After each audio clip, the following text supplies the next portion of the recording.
right, well, it's 1 o'clock. Shall we begin? All right, let's get started. Let's get started. All right, microphone on, microphone working. Get started. All right. Hello, can you hear me? Can you see me? Can you hear me? It's Tommy, it's a rock. Hello, can you hear me? Does the sound system seem to be working? Yes. Okay, and you're pretty sure you're not hallucinating that it is the sound system, correct? Great. Thank you. Welcome, everybody here. Welcome, everybody watching. This is the Ig Informal Lectures. I want to introduce you to the guy in the back. Some of you can't see because he just went there, but his name is Dave. He's making all of the sound work. We have guys up here, Bruce and the whole crew, making all the video work. And we have Ig Nobel winners, which is the very best part. My name is Mark Abrams. I'm the editor of a magazine called The Annals of Improbable Research, and we're here because the 29th first annual Ig Nobel Prize Ceremony happened 2 nights ago. We had 10 new winners. 7 of them are here today. The other night at the ceremony, they got 1 minute to explain what they did, and we always thought that's a little unfair because they all have good stories to tell. So here they get a long time. Here each minute is going to get, each winner is going to get 5 minutes. And we will make sure it's just 5 minutes, and then they will take a few questions, probably 3 questions for each winning team from you. Feel free to throw paper airplanes if you have them. Please do not throw any other kind of airplane, whether you have them or not. We have a question from a winner already. How are you going to enforce the 5 minutes? Oh, he's asking with a slight hint of fear in his features, how are we going to enforce the time limit? We are going to enforce the time limit. Perhaps Pooja, you would like to explain. May I introduce Pooja, who is one of the people who runs the Ig Nobel ceremony. Her official title there is minor domo, and she manipulates people on stage. Pooja is in charge of making sure that we answer this question properly and fully. Pooja, how are we going to make sure that 5 minutes is the amount of time for each speaker? In keeping with one of the themes of this year's Igs, we will be using a clicker to let you know when your minutes are expiring. So for the first minute, we're going to do. For minute 2, we will do minute 3, etc. And then for 5 minutes, what are we going to do? Yeah, when it reaches, well, let's go all the way through. So after 4 minutes, you do... Minute 4, spoilers. All right. Is anyone confused? No question. All right, and then at the 5-minute mark, Pooja will begin clicking and will not stop clicking until the speaker stops. That's just because I don't know how to count to 5, actually. If anybody here in the audience has a clicker, please feel free to join in at that point. Somehow at MIT, the audiences always are prepared for almost anything to throw at you. This is going to be like a new John Cage But don't do it until the piece. 5-minute mark. We're going to go in the same order we went in the other day. I do want to mention at the beginning that this is something that we organize every year together with the MIT Press Bookstore. We want to thank them very much for doing this. Out in the lobby, this is of no use to you if you're watching this on the internet right now, but out in the lobby there is a beautiful table. And one of the people who runs the MIT Press Bookstore is right there with books by Ig Nobel winners and some by me and by other people, which are really good books, most of them. And we hope you'll buy them. All right, we are going to begin with a past winner. Will there be questions at the end or at the end of each lecture? Well, obviously there's a question right at the beginning. Yeah.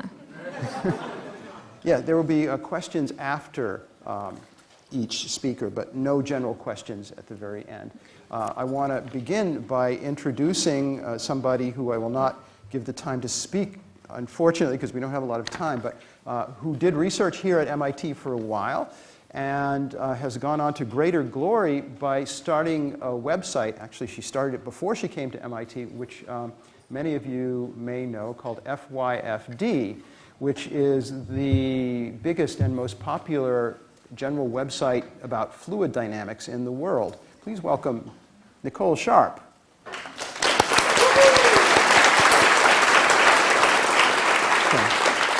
And FYFD, it's worth your time to look that up if you're not familiar with it, and also if you are. I would also like to welcome back a past winner from Mexico who kindly came up here just to take a bow, and I'd like him to take a bow. He won the Ig Nobel Physics Prize some years ago, he and some colleagues in Mexico, because they used methods they came up with to convert a fluid into diamonds. And the fluid they used that they turned into diamonds was tequila. Please welcome Javier Morales Castillo.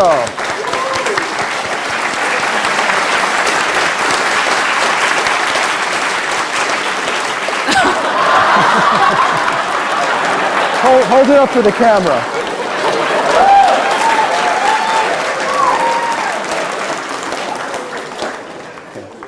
If anyone who is of legal drinking age would like to invite him out to a bar locally after the event, please do. And we are going to begin with a 5-minute talk by another past winner who has come back because he and his colleagues, it's two, I think you're both here, right? Or is it just you? Yep, you're both here. They invented a device, and they have an improved version which they're going to reveal to the world. The device is called the speech jammer. The speech jammer is something which you can point to a person who's talking, and it disrupts that person's speech by sending their speech back to them after a very slight delay, just enough to make it impossible for them to think. They're going to do a talk introducing it, and I'm very delighted to welcome Kazutaka Kurihara and Koji Tsukada.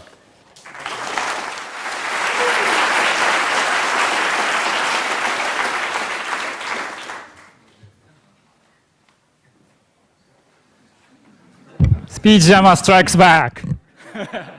I'm Kazutaka Kurihara, and he's Koji Tsukada from Japan, coming back today. So do you remember what happened in 2012? Yeah, we invented this speech jammer. It has directional speaker that capture only your voice from a remote place, and then send it back with directional speaker only to you, with adding some small amount of delay. So then, it distorts people's speech.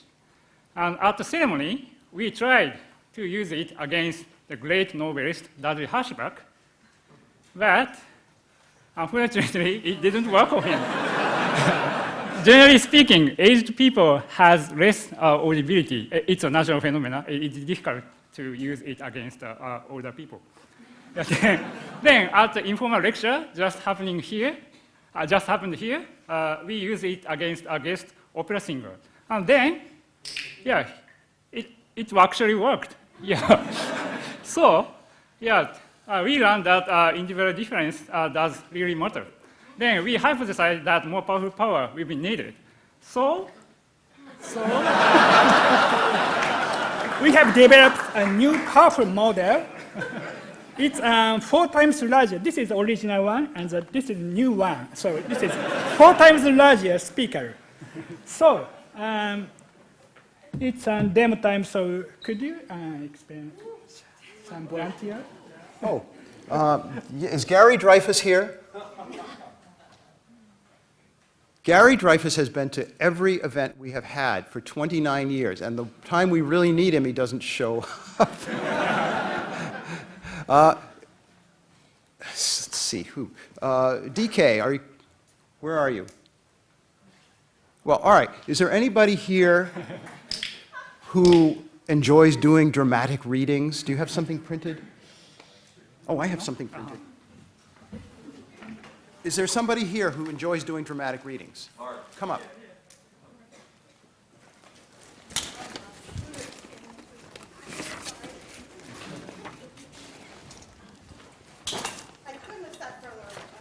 Okay. What you're going to be reading is a paper that won one of the other Ig Nobel Prizes, and the speakers are not here. So I'm going to ask you to read from the abstract, the first part. Just come around, hold it here, read clearly so we can hear you into the microphone. And what is your name? Daisy. Daisy. Please welcome Daisy.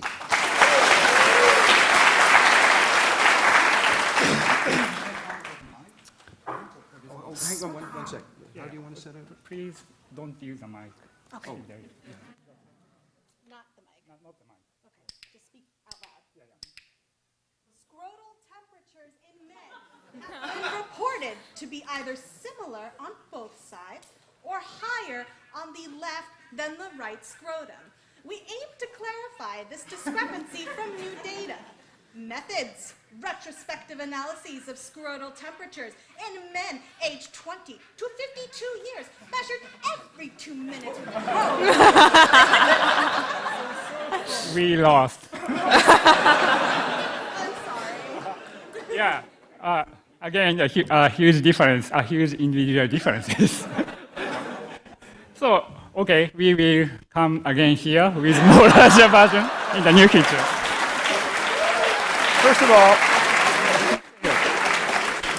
First of all, we are seeing recapitulated the entire history of technology here. And let's try it with a different speaker. Chris, Dieter, would you mind? And Daisy, please stay here. Oh, stay. Would it help if I didn't read from a script and just spoke randomly? Sure. Well, sure. Okay, sure.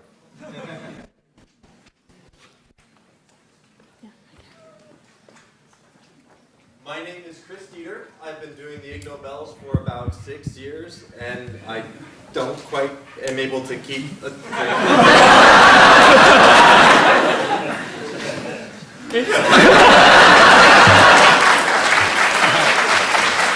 Yeah, it partially works. Yeah, some people are quickly to getting used to it, so yeah, again, the individual difference.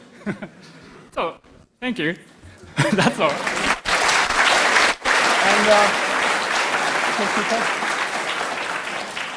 And we can take a few questions. We'll take 3 questions, not from the same person, but choose whoever you like. Raise your hand if you have a question.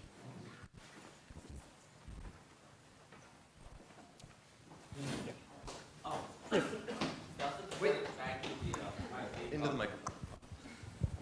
Yes, I'm saying, does the device send the voice of the speaker back to them, or can the audience hear it too? Yes, just sending back the voice, but it's an ultrasonic sound. Oh. When so it goes really straightly. When it hits to your body, it's converted into audible sounds. That's the directional speaker. Oh, that's what happened. Yeah. So. Okay, next question. Hi, I actually have a question for the 2 people who did the demos. I'd like to know what it felt like. Sorry? In order to help scientific endeavor. It was very difficult to focus. It was very difficult to focus, yeah. Yeah, you can try offline after this talk if you are interested in as long as we have the battery. Yeah. Okay, and one final question. Does delay How- changes? We'd already started here, so, but the winners will stick around afterwards, and you'll be able to ask them a question. And also, if you want to see what it feels like, Kazu will be happy to show you. Will they be using it on the person while they're asking the question? Yeah, try that. Yeah, the question, if you didn't hear, will you guys use this on the person asking the question? Could you go up and use that on her? Thank you, Pooja. That was a very good idea. How would you use such a huge device in practical purposes? Could you ask that again? Would you mind standing up and asking that? How would you use such a huge device in practical situations? How did that feel? Yeah, I think it's important to display how you are annoyed by the speech. So the larger one can display such annoying things very clearly. So it depends, I guess. You know, with this very tiny sample of 3 people, it suggests that this works wonderfully on men and not at all on women, which may not be a bad thing for the world.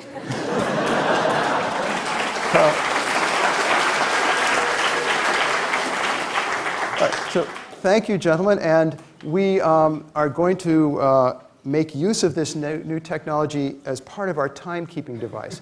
So at the 5-minute mark, not only will the clicks begin and go on until the person finishes stopping, but It's not going to work on me. the machinery, it's not going to be aimed at you, it's going to be augmenting you. So please, if you would sit here, maybe we can find one other chair so they can both sit there. Yeah, Chris, if you could, thanks. Great. All right, thank you. All right, and now we're going to get to the new Ig Nobel Prize winners. And I will remind you that the Ig Nobel Prizes are for things that make people laugh and then think. That's the only criterion.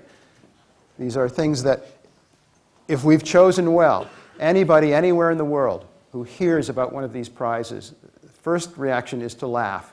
But there's something about it that sticks in your head, and for the next week, all you want to do is talk it over with your friends. That's the criterion. We don't care, for this purpose, whether it's good or bad or important or trivial. It makes no difference at all. And in fact, many things are all of those simultaneously. Here are this year's Ig Nobel Prize winners. The Medicine Prize was given to a researcher from Italy and the Netherlands. He is here with us today. He was awarded his prize for collecting evidence that pizza might protect against illness and death if the pizza is made and eaten in Italy. Please welcome Silvano Gallus.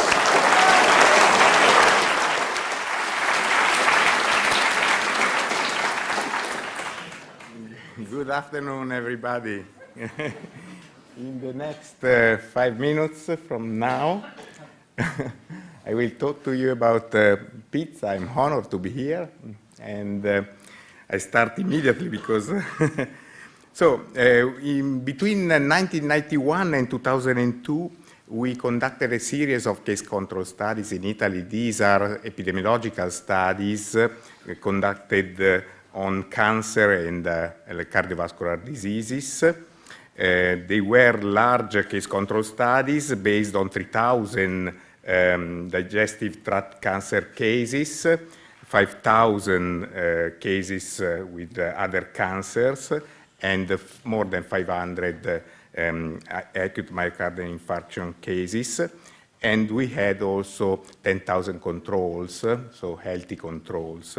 And we collected information on pizza, and therefore we were able to compare the risk of the risk in non-pizza consumers and in regular pizza consumers, that are those people declaring to consume 1 or more pizza per week.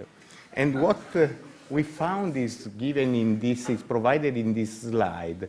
We found that once we fix to 1 the risk of non-pizza consumers, the risk of pizza consumers was lower, 0.66 for oral cavity and pharyngeal cancer, was 0.41 for esophageal cancer, 0.74 for colon cancer, and 0.62 for acute myocardial infarction. Whereas we did not find any other statistically significant association for other cancer sites considered. Our message was that there was a 30% reduced risk of oral cavity and of colon cancer. There was a 40% reduced risk for acute myocardial infarction, and there was a 60% reduced risk of esophageal cancer. These are extremely important results, very surprising, and they surprised also us. And between 2003 and 2006, we published 3 papers in relatively high-impact journals that have obtained quite, reactions from the media by the New York Times with a paper, with an article entitled "Now Children Eat Your Pizza," and also by the British Medical Journal showing with an article, with a news entitled "After the French Paradox Comes the Italian Enigma." So there were already some people that wanted to revise the food pyramid.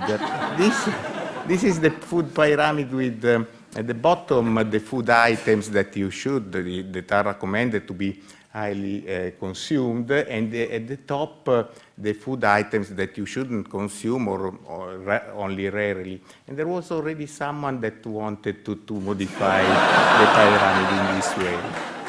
But it was not our recommendation, actually, because our main conclusion is not eat pizza and you will be protected. Actually, we understood that in Italy, pizza represented an indicator of the adherence to the Italian diet, that as the other Mediterranean diets has been shown to have major health benefits. In here you can see some of the main, but these are just examples of the favorable effects on various outcomes of the Mediterranean diet. Therefore, reconducting our studies in other countries, in other populations, where pizza is not an indicator, is not a marker of a healthy diet, probably we would obtain completely different results. I finished almost my time, but I want to acknowledge some colleagues of mine, because I didn't conduct these studies alone, in particular Professor Carlo Lavecchia, who is the and Cristina Bosetti, and I just wanted to disclose my conflict of interest because I love pizza. Thank you.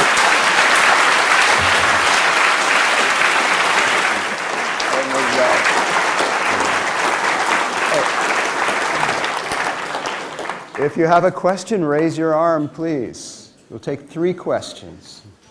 Choose. Please. And wait for the microphone to arrive, please. Yes. Yeah.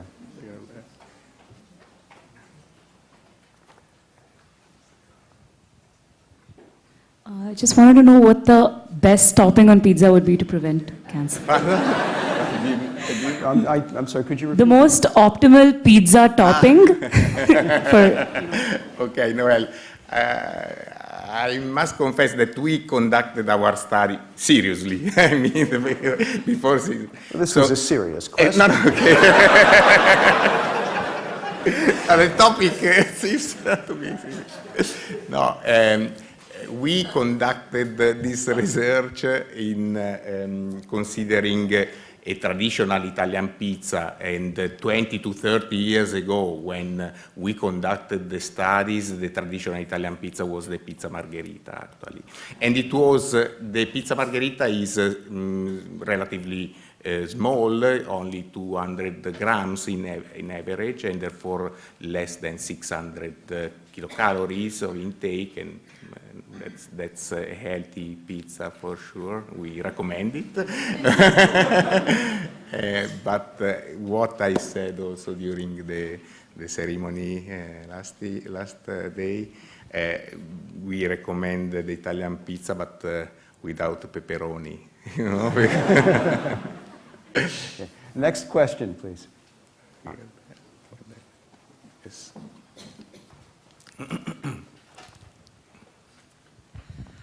What specifically led you to the question of studying pizza specifically? Like, what research got you to this particular topic? Well, we were quite impressed by the fact that there were no publications on pizza and other topics. Pizza is the most, one of the most widespread or well-known Italian food, and particularly in Italy, it is frequently consumed. I mean, regular pizza consumer in our studies were more than 20% of the overall population, and therefore it was frequently consumed. Pizza was in a certain way neglected at a certain point. I don't know why.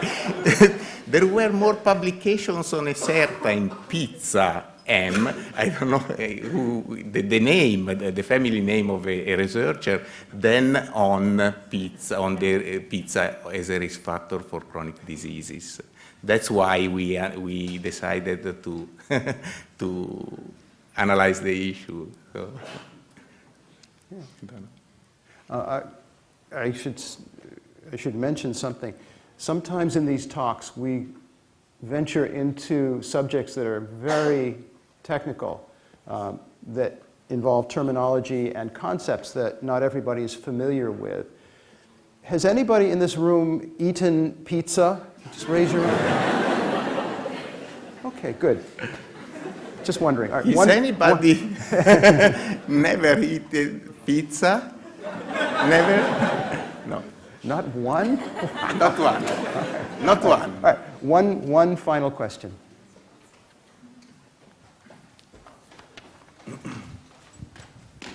Where'd you go? As an Italian, can you comment on what you think about American pizza?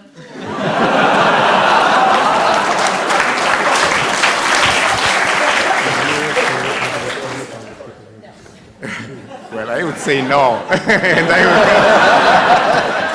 I don't want to comment. No. Well, it is different.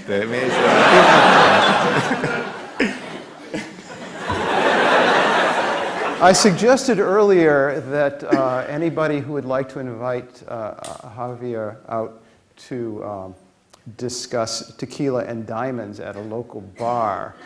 There are a number of local restaurants that make pizza here. And if you would like to be kind and invite a foreign guest out for a bite, that would be, I think, a kind thing for you to do after this is over. Okay. Thank you very, very much. Yeah. Good.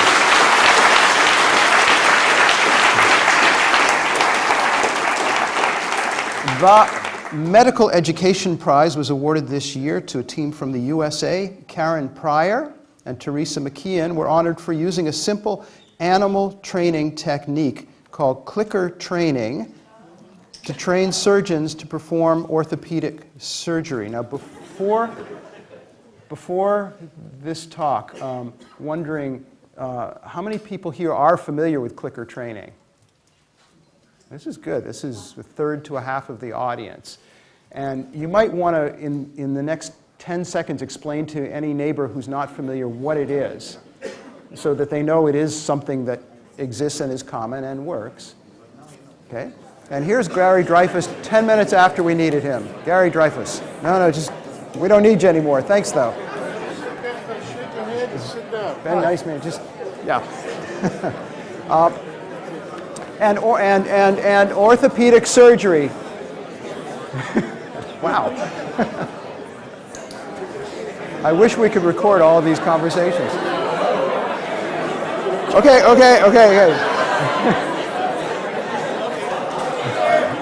These are clickers being distributed to the audience.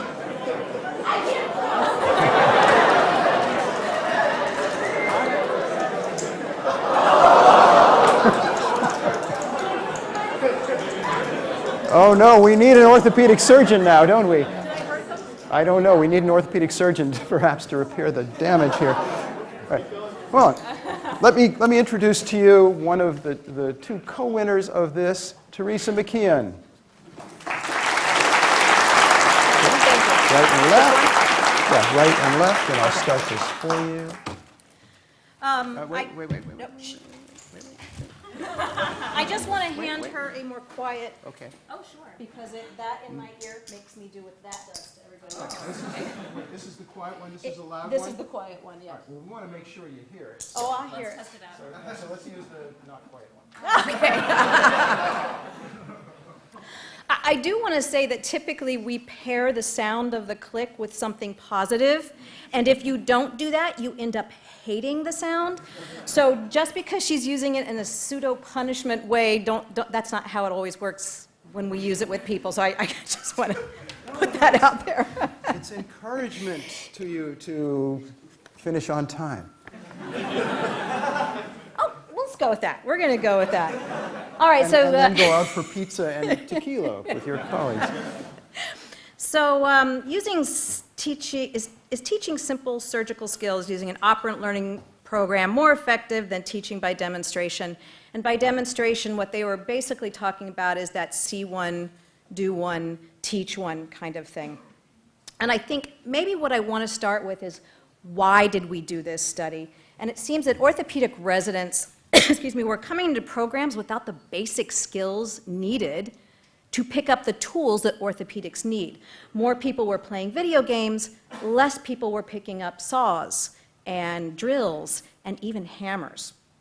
So the ABOS, the American Board of Orthopedic Surgery, said they mandated some simulation training to develop those basic skills that we needed to prepare our surgical procedures. So the man who was doing it, Dr. Marty Levy, looked and said, I need the really good people at skill acquisition. So he found Karen Pryor, who had taught many people to teach many animals with a clicker, so she was good at skill acquisition. It's called clicker training. She co-founded that. And then in 1997, I found her, and I was a high-level gymnastic coach for 30 years. And I needed not so much positive reinforcement, but I needed something that worked fast and better than anybody else if I was going to keep my job, right? So it had to work really well. So I took what she taught me and put it into any human group I could find. So for the last 20 years, we've been using it with professional golfers, with factory workers, and just about anything you can think out there. Corporate America, the classroom, special needs, trainers of dogs, the people needed training, so the most training. So what we found was it doesn't matter who you are or even what you are. If you do so, wow! If you do it in this way, in this operant conditioning that they used in the study, which was break skills down and do your task analysis first. So you as a teacher are clear about what you're saying instead of being a little wishy-washy. So one thing they do is they have to make a dimple in the bone because it's kind of slippery, and if they put the drill on it, it can slip off into good, you don't want to do that. So you need to make a dimple first in the bone. So they broke it down, and believe it or not, how to grip the drill is a whole skill upon itself that they needed to do. Then locate the drill point in the bone. Stabilize, it's always good to stabilize the drill. Initiate, and then before you go all the way through the bone, you have to come back out. And it's actually very complicated. So they took each one of those, taught them independently, using this hopefully positive reinforcement. And then they marked that behavior because they couldn't always see if it was properly done. They marked it with we typically used this click. You can say yes. Thank you. You can say yes, but what you get is, yes, good. It was good. So then you start going, well, wait, was it good? Was it right? Or are you just trying to be nice to me? Am I doing this skill? So whatever you use, as long as it's quick, doesn't have any baggage with it, it was helpful for them, they could keep in their head, what I just did was right. So click means yes. No click means self-assess. Try again, or ask for help. So it's both are information. And then, of course, we talk about positive reinforcement. Well, luckily with this group, success was very important because they are interns and they really wanted to succeed. So hearing this, they went, oh, let me do it again. And I found this out with gymnasts. I would click and then I would say, oh, here's a treat. And they went, no, let me just try it again. And I went, success is what's truly reinforcing, right? So we don't hand out 3, 4. We don't hand out little clicks. We very rarely hand out little treats of food afterwards because people typically want to be successful, so success is typically reinforcing. That was just my email. So, I'm ready for questions. Oh, no. You have a clicker, what we call tag points. If you could speak into the microphone so that the people watching can hear you. The tag point is fingertips on balloon. Those of you who have the clickers, okay?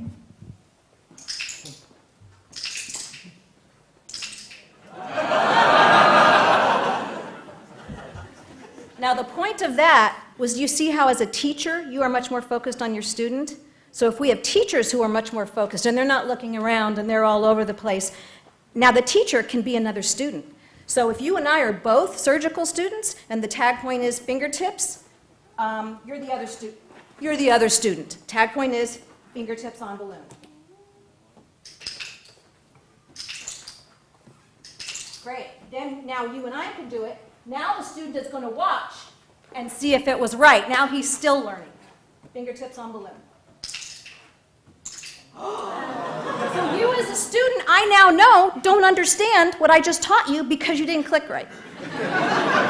Right? So there's a whole lot to it. Okay. I think I'm close. Great. If you have a question, raise your arm.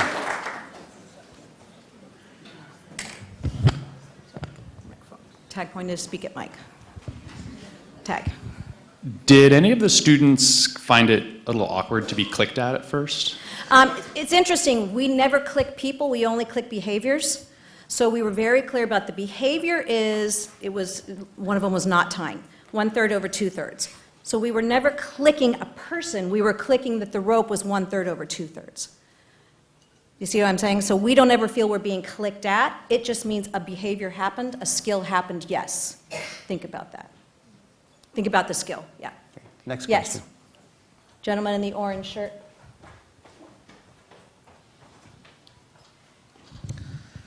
Do you use the clickers to teach people how to use the clickers? Absolutely. Absolutely. It's a very complicated skill. If I'm supposed to observe a behavior, decide whether it happens, we can even teach decision-making skills with the marker, just how creative your teacher is. So yes, it's very, when you're working with whales and things, you want to make sure you're doing it right.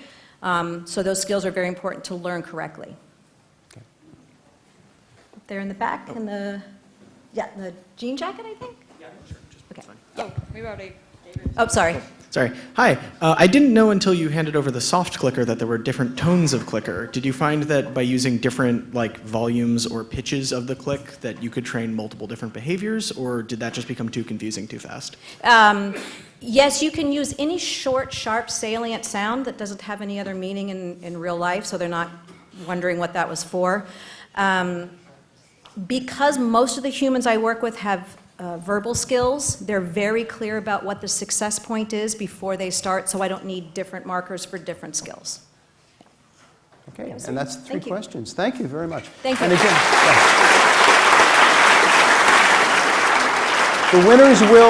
the winners will stick around for a while afterwards, so I know a lot of you have questions you would like to ask. Stick around and ask them later. And to be very clear, the use we're putting these clickers to here is not the same use. It's very different from what you heard described. Tools can have multiple kinds of uses. Still fun. We hope so. The other night... What is the clicker training? Yeah. The other night at the ceremony, the Ig Nobel ceremony every year also includes a new opera. And this year the opera was about habits. It was about, well, I won't tell you about the whole thing, but one of the songs was based on this exact piece of research, on this published paper. And there is a published paper that you might want to read that gives a lot of detail about what they did, why they did it, and what they found, what they think it means. We wrote this. In this opera, we have a couple of the singers here, right? Yeah, if you want to come down here and sing along. No? All right. This is video from 2 nights ago at Sanders Theater at Harvard in the Ig Nobel ceremony, the premiere of the opera as part of the show. And you will see in this a teacher with a class of medical students being taught how to drill a dimple in a bone, one of the very first steps in becoming a surgeon. Okay. And let's see if I can enlarge this thing here. Oh, what a lucky day you chose to visit the Museum of Bad Habits. We have the lights down. Today, there's a special demonstration. We are going to get to see how people can be trained to learn a new habit. And when I said that this is a lucky day, I wasn't kidding. These are not just ordinary people who are going to be trained to learn a new habit. These are extraordinarily special, genius class people. These are medical students. They are going to become orthopedic surgeons, and we are going to see them acquire a vital skill. They are going to learn how to drill a hole. Oh, here comes their teacher.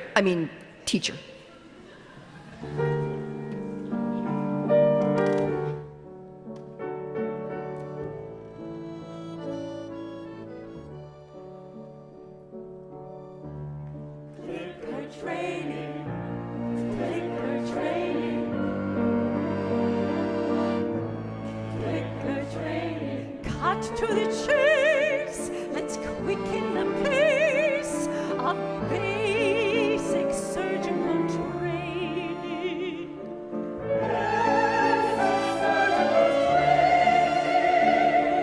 So old-fashioned tools, still old-fashioned tools, their ways are lengthy and draining.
What will we do to each one of you?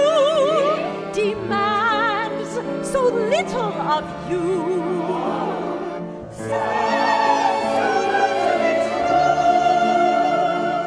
Yes, there's a trick, but it's pretty slick.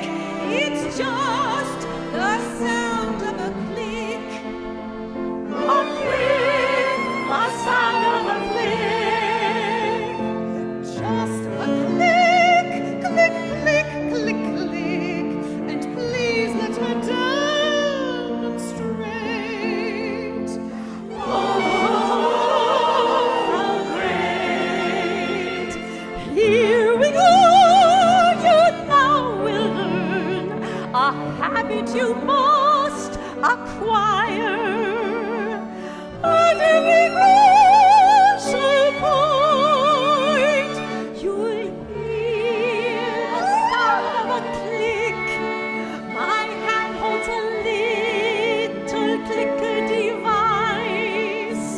Each time you hear the sound of a click, your brain will go click. It's very precise. Now you will learn the proper technique to drill a low-angle hole. Pick up your drill, position the tip precisely on the spot. Stabilize it perpendic. You lie to the tabletop. Drill slot in Keep the drill, drill on and aim into the dimple. Now you are gladly start. Breathe the habits, breathe the habits. So simple technique for teaching. Talks already, steady habits, animal training trains. Even the choicest praise. Dear friends, give this straight. One quick trick is pretty great.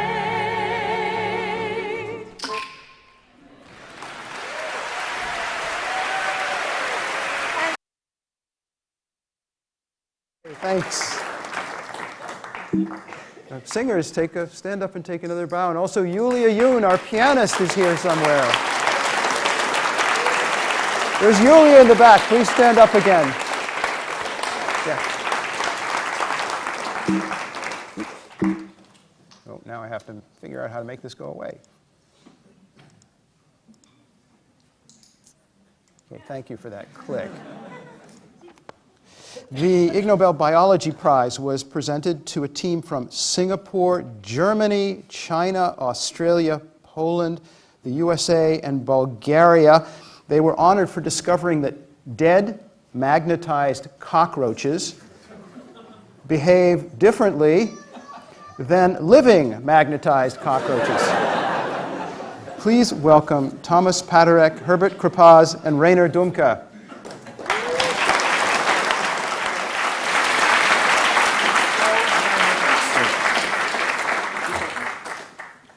Okay.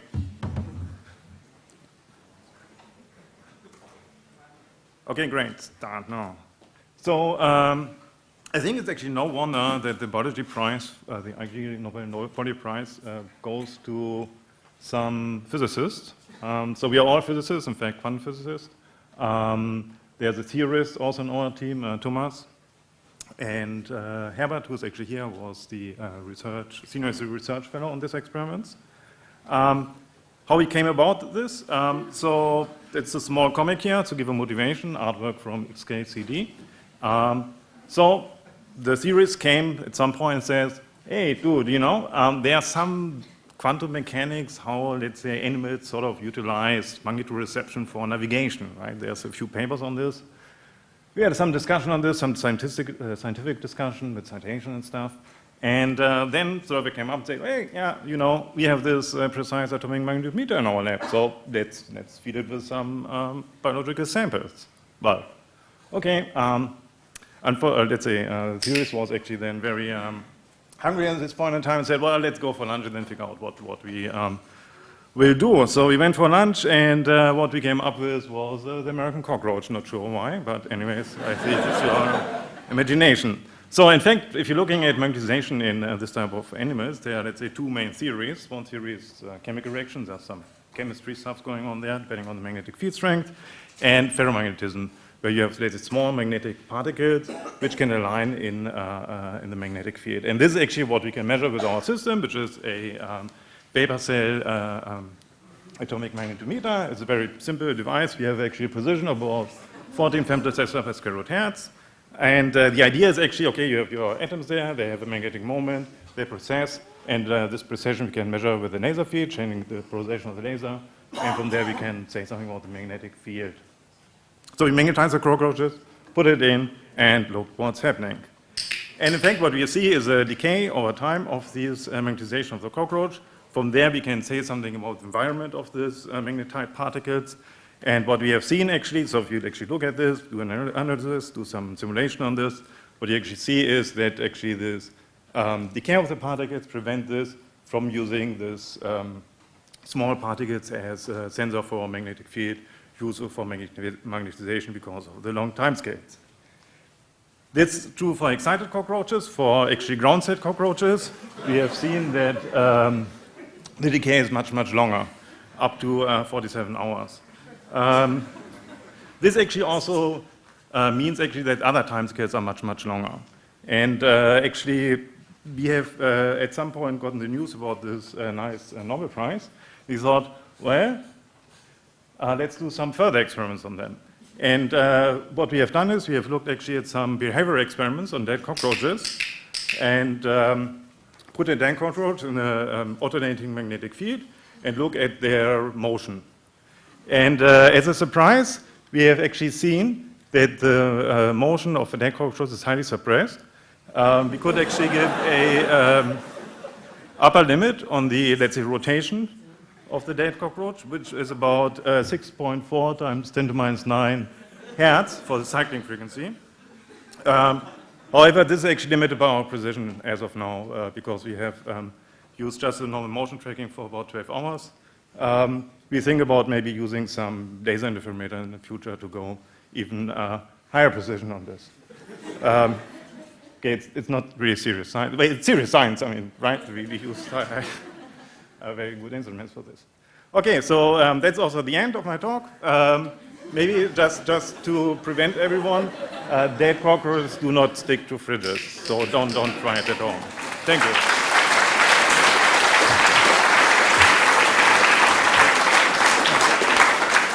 If you have a question, raise your arm. Sure, yes. How did you kill cockroaches? Sorry? How did you kill cockroaches, and was it any structural damage to them when you did that? Wait a minute, you're accusing these people of murder, sir. I'm asking, how did you kill cockroaches, Right. So, and yes, was there any structural keep repeating damage? this. So we looked at different states in the cockroach, as you said, bringing from the side to the ground state. We used actually nitrogen to put them in a nitrogen environment. In fact, yeah, so as you may know, if you have students who are filling up your liquid nitrogen and you bring it back, you always have to remind them not to stay in this room where the nitrogen is, because if you sort of breathe in the nitrogen, then you get just dizzy and fall asleep. And I thought that's maybe, but never mind. Okay. Please. How do you kill your...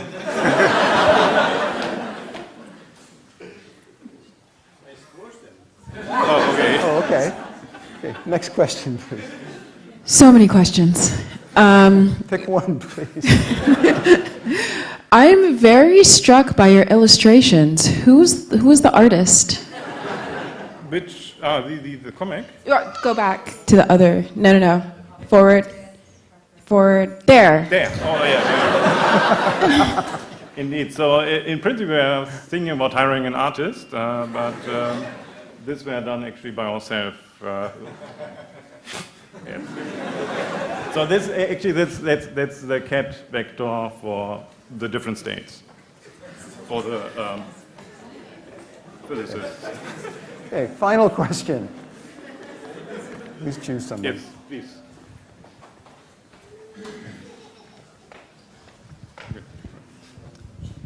How did you magnetize the cockroaches, and do they have these particles in them already? Yes, indeed. Yeah. So they have small magnetite particles in sizes in range of about 100 nanometers, and we just magnetize them with a very large permanent magnet for a certain amount of time, so that we actually can track. So we have to track the amount of time how long they magnetize, and then we can actually use this. This we also use, and then later on in our models to actually model the small magnetite particles inside the cockroaches. Okay. I have a question. Sure. Is there a difference between cockroaches and human beings? Well, I assume if, from the magnetization data, we still have to do some experiments, so I can't really answer this question as of now. Oh, okay. Sorry about this. Thank you very much. Thank you.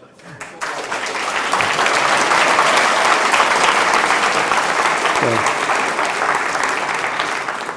The Anatomy Prize winners are not here. I'll tell you what they did. The prize went to a team from France. They were awarded the Ig Nobel Anatomy Prize for measuring scrotal temperature asymmetry in naked and clothed postmen in France.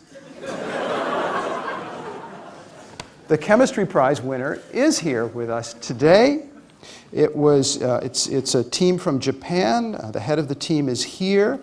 They were awarded the Ig Nobel Chemistry Prize for estimating the total saliva volume produced per day by a typical 5-year-old child.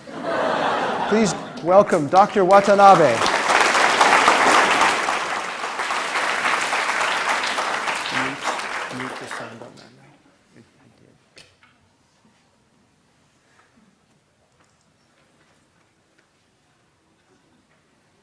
And I will tell you in advance what that whispering was about. Pardon me for a second.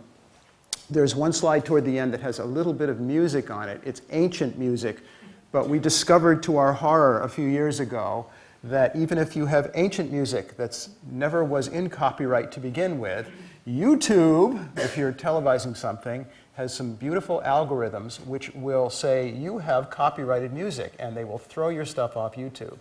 So we've tried to silence it. If we failed, we might jump in and silence it there. So I didn't want to interrupt the middle of the speech. I interrupted the beginning of the speech. Here is Dr. Watanabe.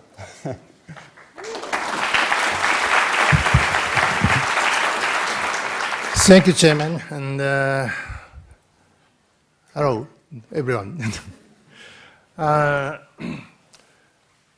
We estimated of the total saliva volume produced per day in 5-year-old children. How did we estimate? Experiment 1, the mean times per day for total spent eating, awake but not eating, and for sleeping were measured. And experiment 2, the amount of saliva secreted each time was determined. And subject, 15 boys and 15 girls of 5 years old. Salivary secretion is, by literature, no salivary secretion during sleep. And the unstimulated saliva secretion rate of 5-year-old children are 0.26 millimeter were known, but the amount of saliva secreted during the meal is unknown. So how much saliva secreted during eating? We use 6 types of food: cookies, sausage, apples, pickles, French fries, rice. Method is first, each food was weighed. Second, the mouthful amount was chewed as usual. Third, and it was vomited to the measuring cup at the time of swallowing. And fourth, and the weight difference was regarded as the saliva secretion amount. But this method is have a big problem. So this is the percentage of food that was either inadvertently swallowed or retained in the mouth, called F. We made this formula. But this formula is a comparison of the initial food and the spitted out of food by dry weight. It takes time to explain this, so see the difference. This shows experiment seen 25 years ago. The boy is my son, and that is his girlfriend. Result 1, total saliva, total time spent is eating is about 80 minutes, and awake but not eating is about 802 minutes. Sleeping is about 558 minutes. And result 2, the saliva flow rate by foods: cookie, pickled radish, sausage, mashed potatoes, apples, rice, and the total saliva volume, the mean saliva volume of these foods is 3.6 plus minus 1.8 milliliters per minute. Mean food loss is about 10%. We did not adjust the computed flow rates for this data, so presumably they are slight underestimation of the actual flow rates. Conclusion, the total saliva volume per day during eating is 288 milliliters. Awake but not eating is about 208 milliliters. Sleeping is 0. So finally, the estimated total saliva volume produced per day in 5-year-old children is calculated to be about 500 milliliters. Why did we conduct such research?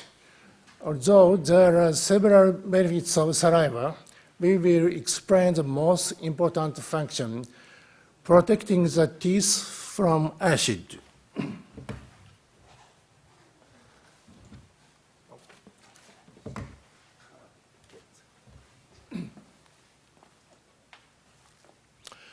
The pH in the mouth is directly measured using pH sensor. The sensors were attached to the upper front teeth and posterior teeth. And normal mouth pH is about 7 neutral. Frontal teeth, posterior teeth. One found that the orange juice pH 3.3 drink.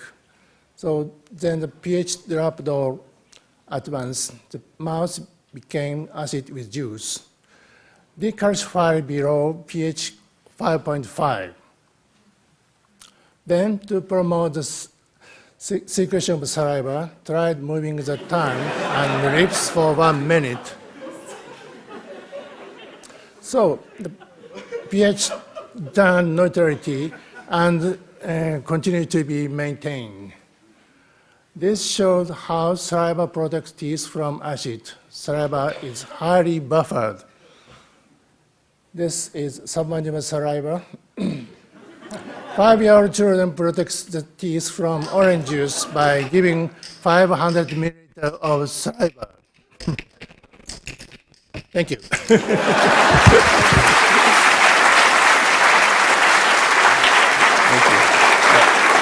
There are questions, and Kazu will help us if there's any extra translation that's needed. Yes. Please, please choose. Yes, very interesting. I do have one question. You said in a couple of places that you considered 0 saliva when the children were asleep. Yes. But little children drool like crazy even when they're asleep.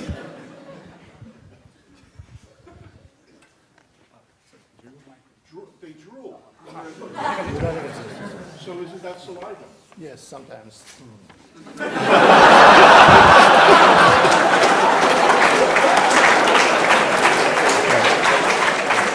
Next question. Please choose. Okay, move on.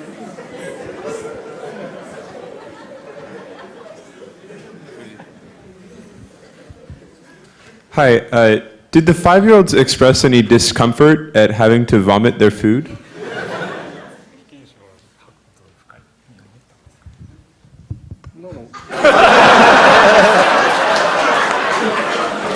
And final question. Final question.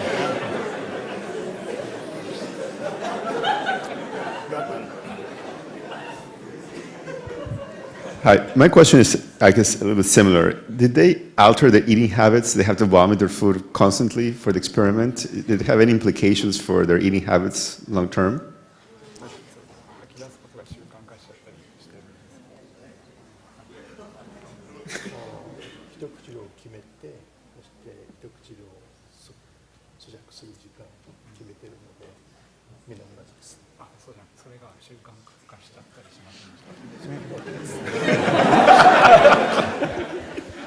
He said there are no such habit after that experiment.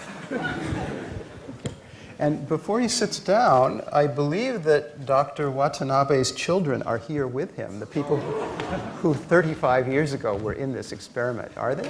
Please stand up.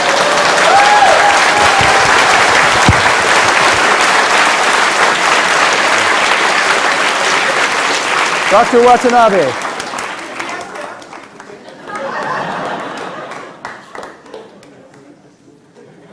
Here too, if you want to invite him out for a meal afterwards.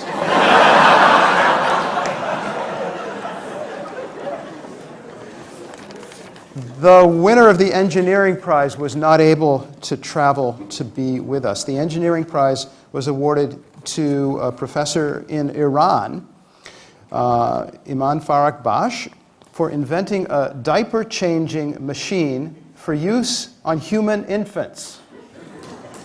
Okay.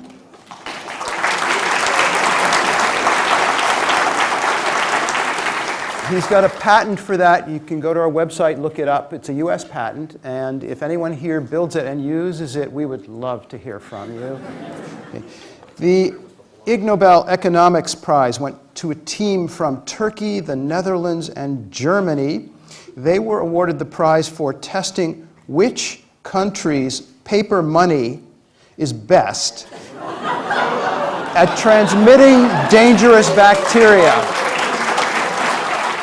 Please welcome Andreas Voss and Timothy Voss, father and son. Yeah, thank you very much. What to do if you're slightly obsessed with infection control, travel a lot, and have a foreign fellow and a son in need of a project? Then you all might have wondered before that the money you touch in other countries is extremely dirty and sticky, and you wonder, is this actually a health risk? And probably there were already, one of my friends, MC, you can see him here, already told you that you can touch this, and that is a pretty good thing to do, actually. So you shouldn't be touching all that money, one would say. So we wrote a publication. This is actually Habib, who couldn't be here, but Timothy was able to accompany me. It was for their project. And what we actually did is we first sterilized money. We used UVC, not that one. But then, after being sterilized, we inoculated it with well-known hospital multi-drug resistant organisms, methicillin-resistant Staph aureus, vancomycin-resistant enterococci, and ESBL-forming E. coli. And then we just swapped that again, because you're not allowed to destroy the money, at least not the American one, and then put it on a culture plate to see how much is growing. And we did that after several times. And the fun part is, after 3 hours we looked at survival, but already the Croatian kuna did not grow anything anymore. For the rest, you can see the microorganisms in question. More importantly, after 6 hours, next to the kuna, the dirham and the rupee didn't show any grow anymore. So you can safely go to India and to Morocco. The euro, the dollar, and the leu from Romania did show intensive growth, you could say, of different organisms. So most importantly, next to knowing that the euro is contaminated with gastrointestinal bacteria and the American dollar with gram-positives, we wanted to know, does they transmit? So we counted the money that was, we did not use the multi-drug resistant organisms for that, but susceptible ones, of course, just to protect the volunteers, which were we ourselves. So, and then to look into that, we found out that the euro did not transmit any microorganisms. The US dollar and the Romanian leu did. So I'm sorry to say for all the Americans. The biggest fear, actually, after this winning of this prize, was we would be contacted by banks again for hours and hours about what money to use or what paper to use. We really don't know that, so I don't say anything, but it's okay. And then, once again, I started out with, oh my God, the dirty money, what should I do? Luckily, with the euro, we have little to no fear at all.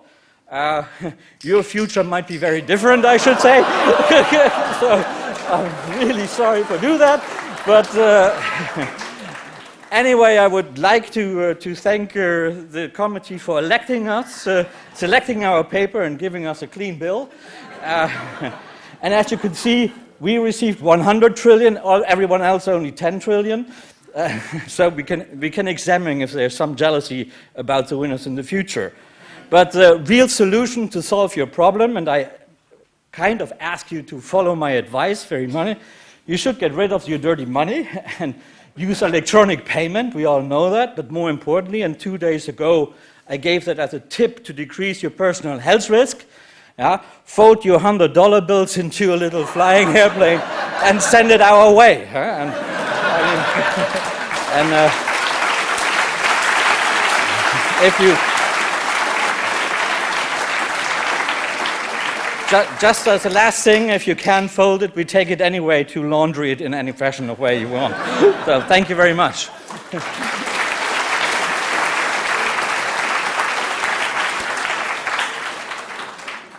It's fair to say then, to compress your discovery into just one phrase, you discovered which kinds of money are most difficult to launder. Sorry. A little. If you have a question, raise your arm, please. Okay, choose, yeah.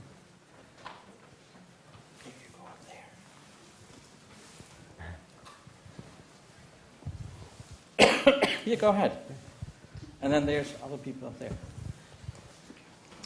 A reasonable interpretation of your results is that the printer's ink solvent acts as a germicide. Did you control for the age and circulation condition of the bills? No, we did not. There was someone else next to it, I don't know, and then over there. On a slightly different vein, I was wondering, I noticed the currencies you tested, I'm pretty sure all use sort of like still like actual paper, as opposed to some of the currencies that use plastic. I was wondering if you thought plastic may be less germ or more germ likely? Yeah. Actually, there are polymer structures of plastics in some of the more modernized monies for security reasons, and they were the best to harbor germs. So Would you could make money unsafe again. Maybe that helps. Best for us or best for the germs? I'm talking for the germs. Okay, and final question. Would you expect any variation in coinage? In coins? Yeah. We didn't look into coins, and it actually has to do with the fact that a lot of coins contain copper or zinc, and that is already antibacterial, so we didn't look at that. In theory. In theory, yeah. Okay, thank you very much. Thank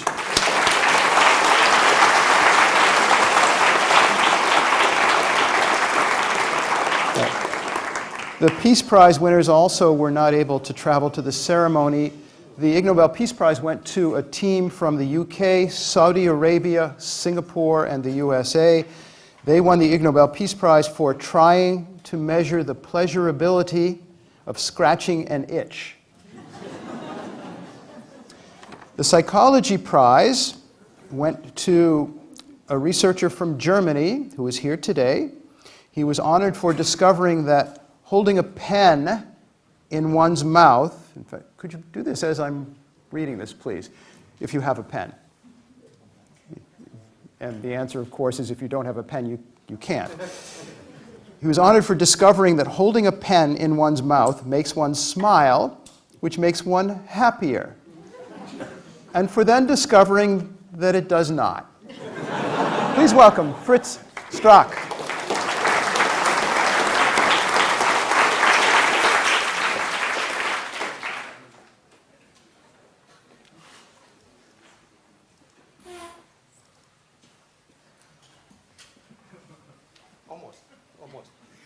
Okay, I have to be a little bit more seriously when I talk about these things, but that should not prevent you from laughing and holding the pen in whichever way you want to hold it. Well, we start in 1872. That was when Charles Darwin formulated the facial feedback hypothesis, which says that facial expressions influence people's feelings.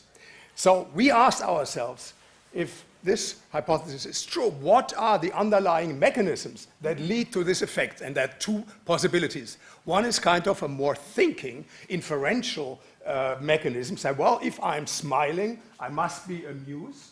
And the other one is a more kind of associate process that does not inquire any kind of inferences. So if you want to separate these type of mechanisms, what do you have to do?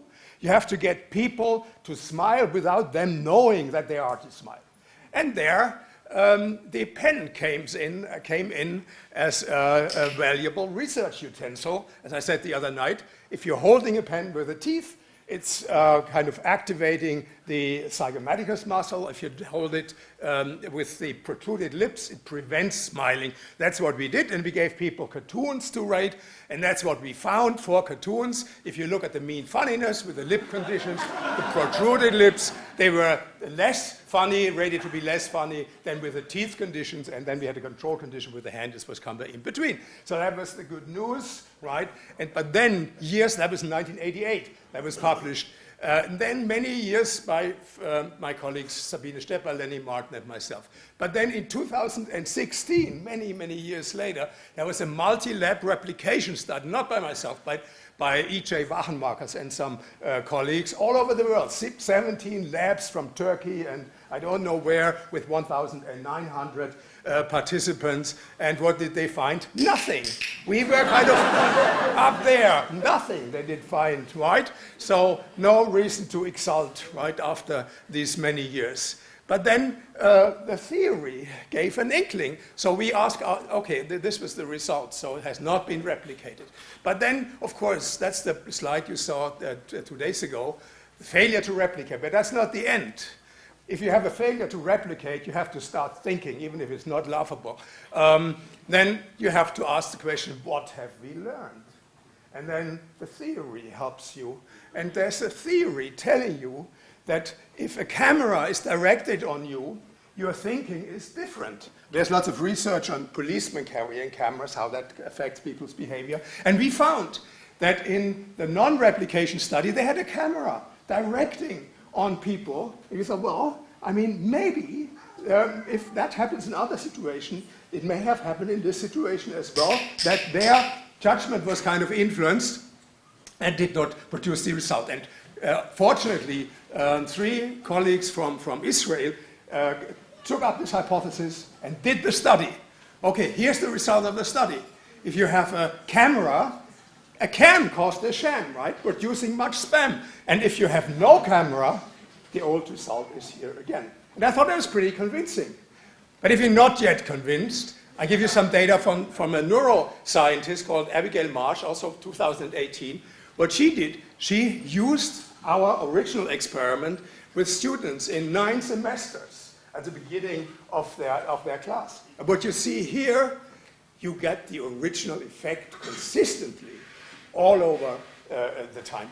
Okay, and if you're still not convinced, then you can look at a meta-analysis by Nick Coles, published in 2019, and I read the final conclusion for you. This is the available evidence supports the facial feedback hypothesis' central claim that facial feedback influences emotional experience, although these effects tend to be small and heterogeneous.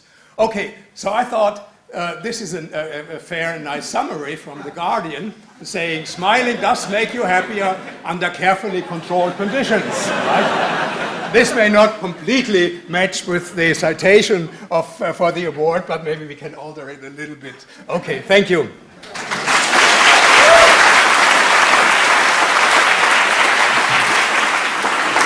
Raise your arm if you have a question.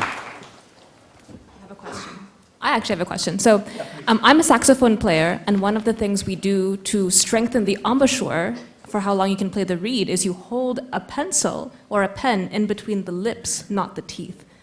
Does that explain why reed players are so depressed? Well, I mean, all I can tell you that we are now doing research on the representation of music using this procedure, because the lip manipulation is associated with the vowels O and U, which has a lower pitch, and the teeth condition is associated with the vowels E and I with a higher pitch. And if we are asking participants to imagine singing a song in these 2 conditions, and we ask them later on what was the experienced pitch, we find, and a strong effect, we find that in this condition, they report a lower pitch than in this condition. So that's kind of a relation where facial feedback can be applied to a completely different domain, and maybe we get some insights about your question. We answer that next time. Okay, next question. Oh. So you tested with pens, right? But what about pencils or mechanical pencils? Did it change anything in the results? Besides pens, do you think pencils or mechanical pencils can change the results? Is a pencil more effective than a pen? Huh? Is a pencil if a pencil more or a mechanical pencil is Oh, more effective? I don't know. I mean, that may be relevant for kind of applied research if you want to. We are more kind of on the basic side and haven't entered in this domain yet. Do you want to ask about typewriters too? Okay. Well, thank you very much. Yep. I think is that 2 or 3? Oh, 3. Oh, one more then. I'm sorry. Hello. Hi. Thank you. I was just wondering, like using a pen, it's wider than your lips, right? And you'll kind of smile involuntarily, presumably. Did you try using something like half a pen, which would like fit inside the mouth and only be chewed? Only you bite down on it, but you don't smile.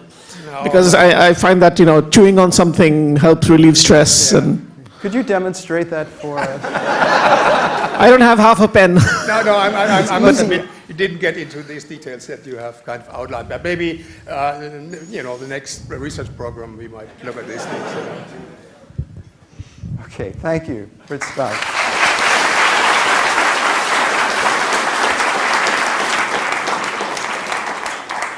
The final prize is the Physics Prize.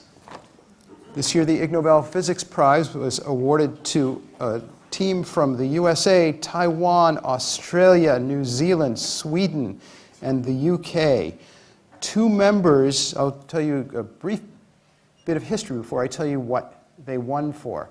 2 members of this team won an Ig Nobel Prize in Physics several years ago. That earlier prize, this is one of the co-winners. The other is David Hu.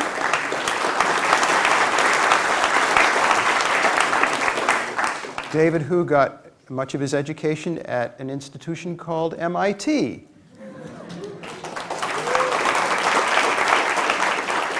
The earlier prize, that was 2015, the Physics Prize that year honored them for discovering that most mammals urinate in the same duration of time, about 20 seconds, 21 seconds, plus or minus 13 seconds. This new prize, this new physics prize, went to the new team for studying how and why wombats make cube-shaped poo. Okay. And the team is Patricia Young, the team is here, David Hu, Alexander Lee, Scott Carver, and Ashley Edwards. All of you stand up for a moment and take a bow, all of you who are here.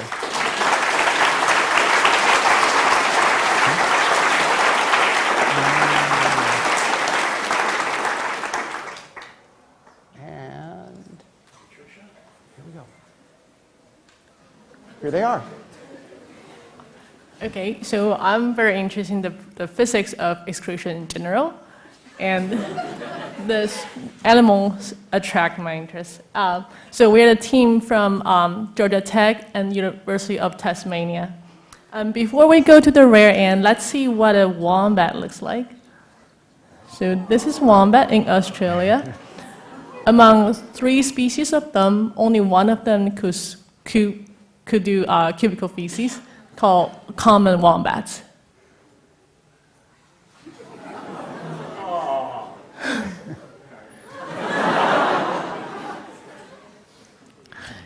Okay, so everyone in Australia knows that wombat have cubical feces, and we also found that in literature in, say, 1978, it says cuboidal feces or cube-shaped feces, cube-shaped sketch in 2019, but they have no idea why, or they have no idea how. So we test the first common hypothesis.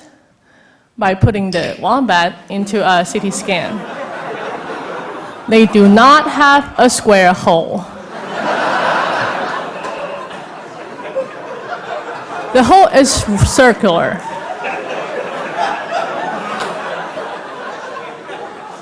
And further that, by the dissection, we can see that the cube is inside the distal colon. And you can see that the shape and the texture changes among the intestine from gray, muddy shape, random shape lens into a dark, drier cubes. And my colleague Alexander will tell you why about it. Okay. So there are two factors needed to form the cubes inside the intestines. One is the drying condition, and the second one is the intestinal wall. So here we have a photo of the Giant's Causeway. This is a lava formation in Ireland, and due to the slow loss of heat, we get this cracking at regular intervals. And so when we replicate this experiment in the lab with cornstarch, we find that loss of moisture can also create this regular cracking pattern. Now, human feces varies widely in water content, but wombat feces is very dry, consistently 55% water content, which is 2/3 as wet as what human feces typically is, or healthy human feces is. And so we think that as the wombat is pulling water out of the feces, that is what's causing, that drying is what causes the very consistent cracking at regular intervals, which leads to this breakup. In the wombat experiments itself, we see that the actual cubes are about 4 centimeters in length, and then our theory predicts that it would be about 1 centimeter in length. As for the intestinal walls, right, Patricia mentioned that we found these cubes in the distal colon, and so when we take samples from the distal colon and perform a histology, when we stain it like this, we can actually see the different tissue layers. And it turns out that at different locations along this ring of the intestine, the circular tissue layer can vary by 50% in thickness. So what we did next, or what we did was we stuck a balloon inside the intestines and inflated it so that we could see how stretchy the intestines were. And it turns out that there are 2 regions of increased stiffness, about 3 times stiffer than the rest. So to investigate the role that this increased stiff regions play, we create these mimic intestines out of cloth. And in the control, it's just the regular cloth. We sew it up into a tube, and then in the experimental mimic, we're going to add stitch lines at 2 spots to create stiff regions. And we sew that up, we stick styrofoam in them and start contracting around it, and we find that the control stays round, whereas in the experimental one, we do get these corners forming. So, in conclusion, cubes form inside the intestines. The intestines have this weird stiffness pattern, which we believe plays a very important role in creating the cubes within the intestines.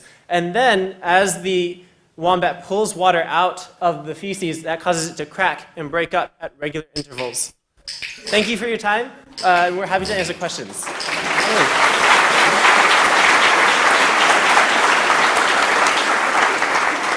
I mentioned before you might want to think about inviting some of the winners out for a bite to eat after this.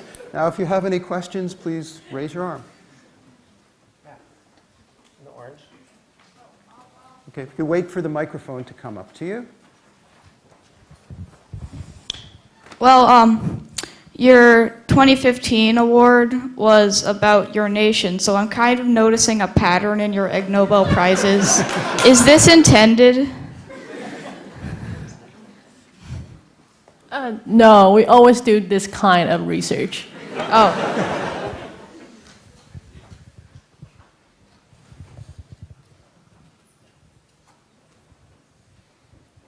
Along the same lines, I was just wondering, first for urination and then for defecation. So would these be your number 1 and number 2 achievements?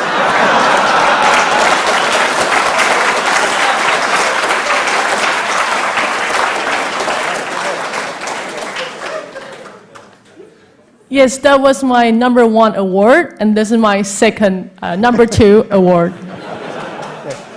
Let me say that because this is the final prize, and we've been pretty good about moving right along, we can take a few extra questions here.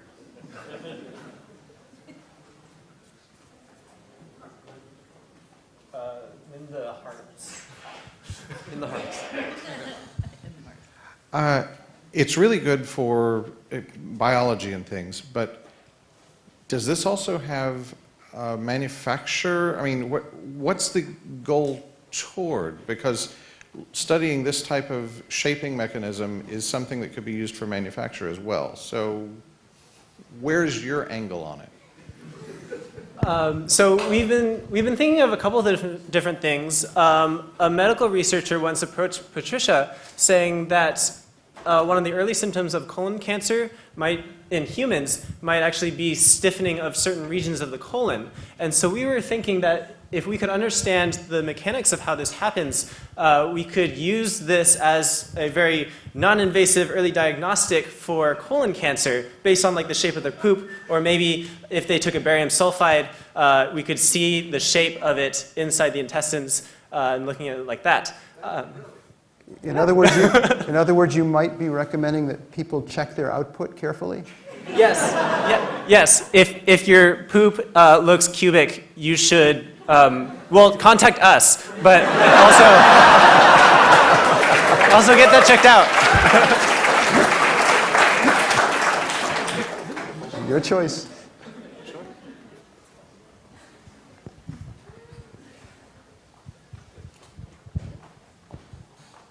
Is there an evolutionary reason why that developed you think, in wombats?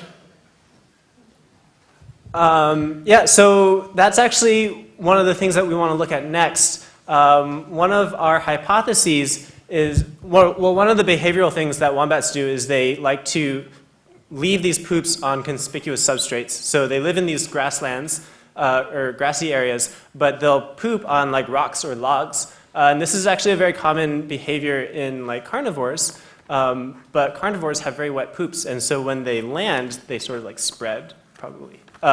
Whereas wombats have very dry poops, and so if they were around, we think that they would just tumble off, and our current hypothesis is that these flat sides allows them to poop it onto these substrates without having them roll. But we're also entertaining other hypotheses, so if you have ideas, let us know. Okay. If you have further questions, everybody will stick around for a little bit. You wouldn't want to go home unsatisfied. Take advantage of this opportunity.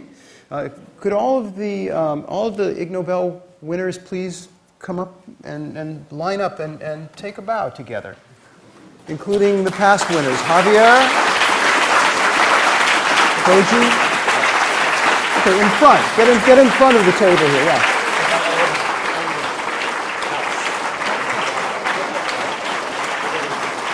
Great. And also our timers. I'd like to thank our timers and the MIT Press Bookstore for organizing this. Thank you to all our tech people. If you run across something, an achievement that you think should get an Ig Nobel Prize in the future, something that makes you laugh and then think, and you're pretty sure it'll have that effect on everyone else, just drop us a note, send us an email or whatever. That's how we learn about most of the things that win prizes. And it can have an effect on people's lives. So thank you very much for coming. Thanks. Hey. Thank you. Thank you, Mr. Abrams. Thank you.